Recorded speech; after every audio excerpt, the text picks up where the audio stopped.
ஒருத்தனும் தப்ப முடியாது. பணத்தை வச்சு பொண்ணை வச்சு நீ உலகத்தையே வாங்கினாலும் அதுதான் ஆண்டவர் சொன்னார், மதிகேடனே, இந்த ராத்திரி நீ மரித்தால் எங்கே போவாய்?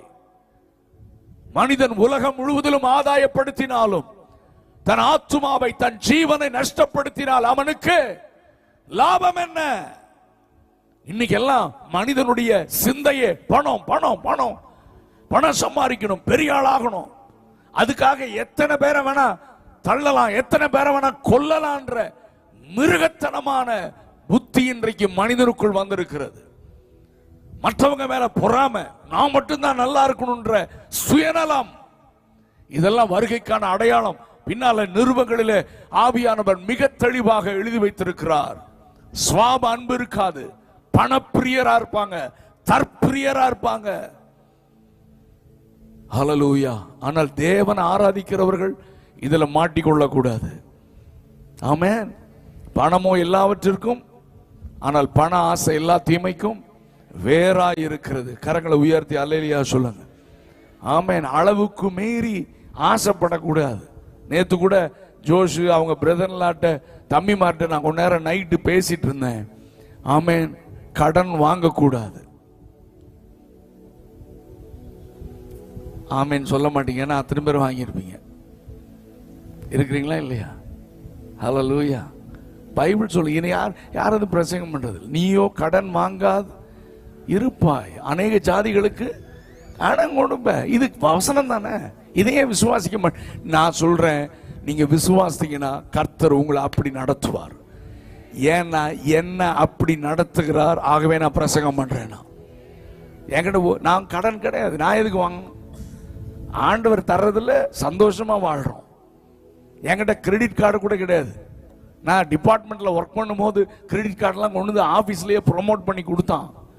ஆனா எனக்கு என் மைண்ட் எப்படின்னா, அந்த டியூ டேட் வரும், 1000 ரூபா தான் கட்டணும். ஆனா அன்னைக்கு நைட் எனக்கு தூக்கம் வராது. இந்த 1000 ரூபா போட்ட பிறகு தான் தூக்கம் வரும். நான் பார்த்தேன், இது எதுக்கு நமக்கு வேதனைன்னு உடைச்சு தூக்கி வீசிட்டேன். ஆமென். எந்த நிமிஷத்துல எக்காலம் துணிச்சாலும் பறக்க வேண்டாமா?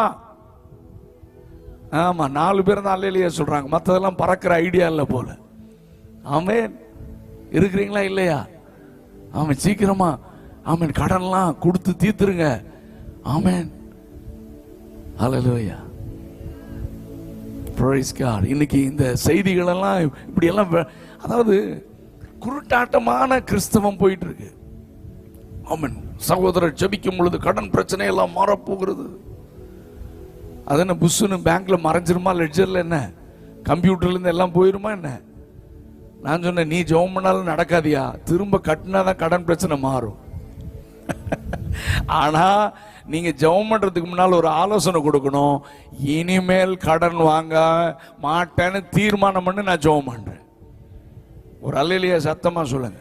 சத்தியத்தை சத்தியமா போதிக்கணும், தெளிவா ஜனங்களுக்கு சொல்லி கொடுக்கணும். ஆமென். உங்களை கடன் வாங்காமல் அநேகருக்கு உதவிக்கரம் நீட்டுகிறவர்களாக கர்த்தர் உங்களை மாற்றுவாராக. ஒரு அல்லேலூயா சத்தமா சொல்லுங்க. கிறிஸ்தவர்கள்னா எல்லா விதத்திலும் மாதிரியா இருக்கணும். ஆமென்.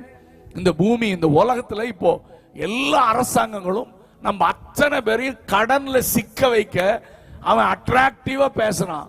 நம்ம அத்தனை பேரும் போய் வலையில மாட்டிட்டு இருக்கோம். சும்மாவே அடிக்கிறானே, சார் உங்களுக்கு ரெடியா இருக்கு சார், 10 லட்சம் வச்சிருக்கேன் சார், வாங்க சார், சாங்ஷன் ஆயிடுச்சு சார், ப்ரீ அப்ரூவ்டு சார், நீங்க எஸ்ன்னு சொல்லுங்க உங்க அக்கௌண்ட்ல வந்துரும்ன்றான். நம்ம சொல்லணும், அப்பாலே போ சொல்லுங்க சார். என்ன சார் 10 லட்சம் வருது, அப்பாலே போ சாத்தானே. ஏன்னா உன்னை வருகைக்கு போக விடாம தடுக்கத்தான் அவன் ஆஃபர் கொடுக்கறான். ஒரு அல்லேலூயா சொல்லுங்க. என்னுடைய தேவைகளை கர்த்தர் சந்திப்பார். கரங்களை உயர்த்தி ஒரு அல்லேலூயா சொல்லுங்க. நாளைய தினத்திற்காக நான் கவலைப்பட வேண்டிய அவசியம் இல்ல. ஆகாயத்து பறவைகளை பார், அவைகள் விதைக்கிறதும் இல்லை, அறுக்கிறதும் இல்லை, களஞ்சியத்தில் அவைகளை பிழைப்பூட்டுகிற பரமபிதா என்னையும் நடத்துவார். நம்புறவங்க மட்டும் நல்ல ஒரு அல்லேலூயா சொல்லுங்க பாப்போம். ஆமென். பைபிள்ல எல்லாம் நமக்கு ஆலோசனை சொல்லி இருக்கு. கணக்கு போடுங்க. உங்க வர்ற வருமானத்துல கர்த்தர் உங்களை ஆசீர்வதித்து மீதம் எடுக்க வைப்பார். நம்பலையா நீங்க? ஆமென். நீங்க தீர்மானம் எடுத்து பாருங்க, அற்புதம் நடக்கும். ஆண்டவருக்கு கொடுக்கிற காணிக்கைகள் மற்றதெல்லாம் உண்மையா இருந்து பாருங்க. நான் இன்னைக்கு வேலை செய்யும் போதும் 1ஆம் தேதி தசமபாகம் எல்லாம் காணிக்கை எல்லாம் சபைக்கு போயிடும்.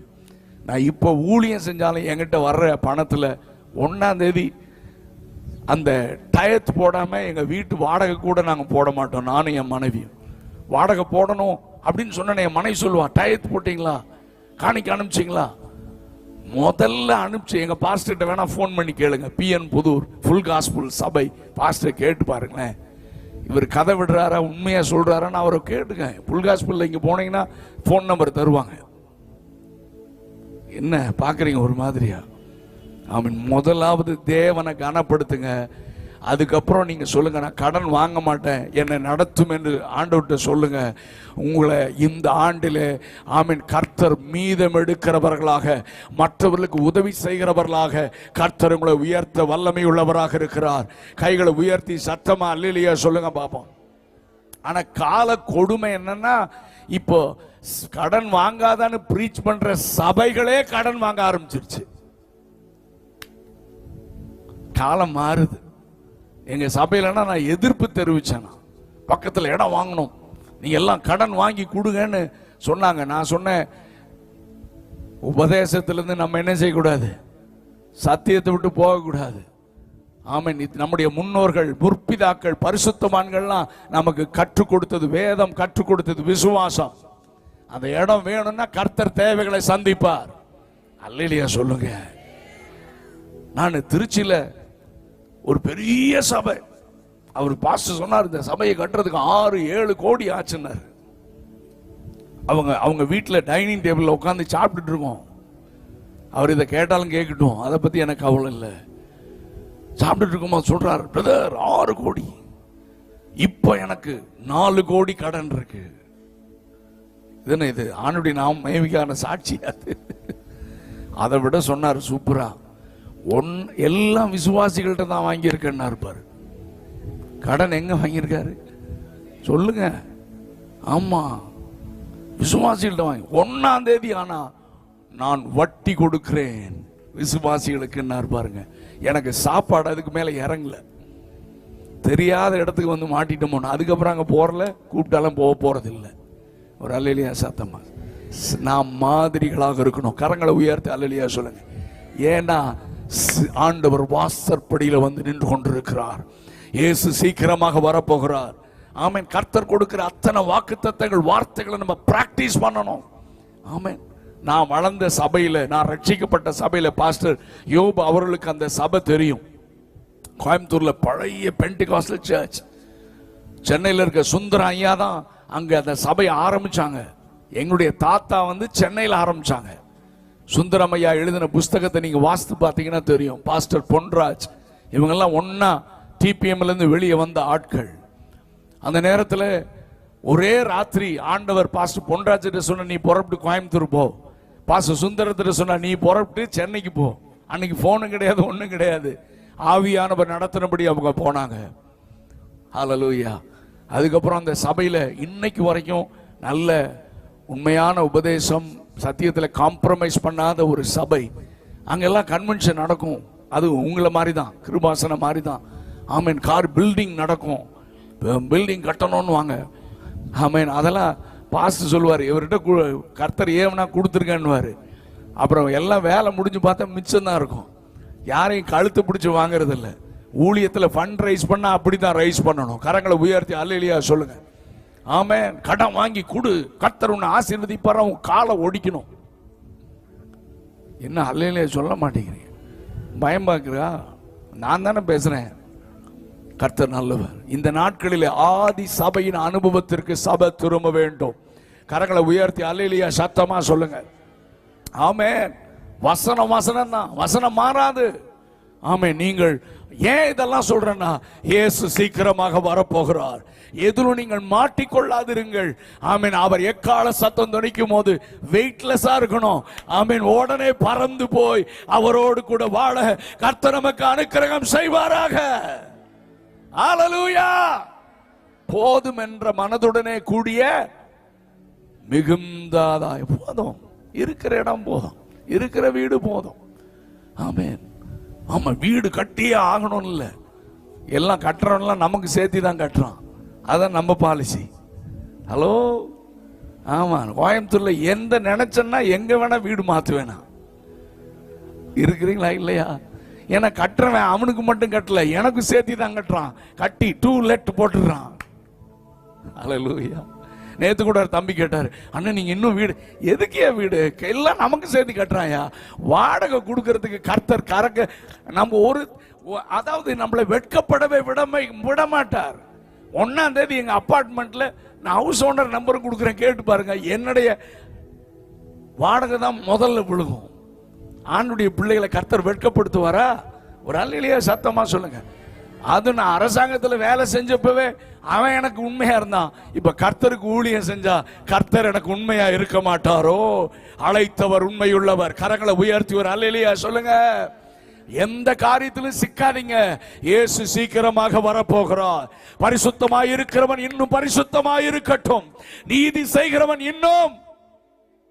ஆமென். கவனிங்க, ஆண்டவர் யாருக்கு பயப்பட சொல்லுகிறார் என்றால், மத்தேயு 10வது அதிகாரம் 28வது வசனத்தை வாசிங்கள். ஆத்துமாவை கொல்ல வல்லவர்களாயிராமல் சரீரத்தை மாத்திரம் கொல்லுகிறவர்களுக்கு நீங்கள் பயப்பட வேண்டாம்.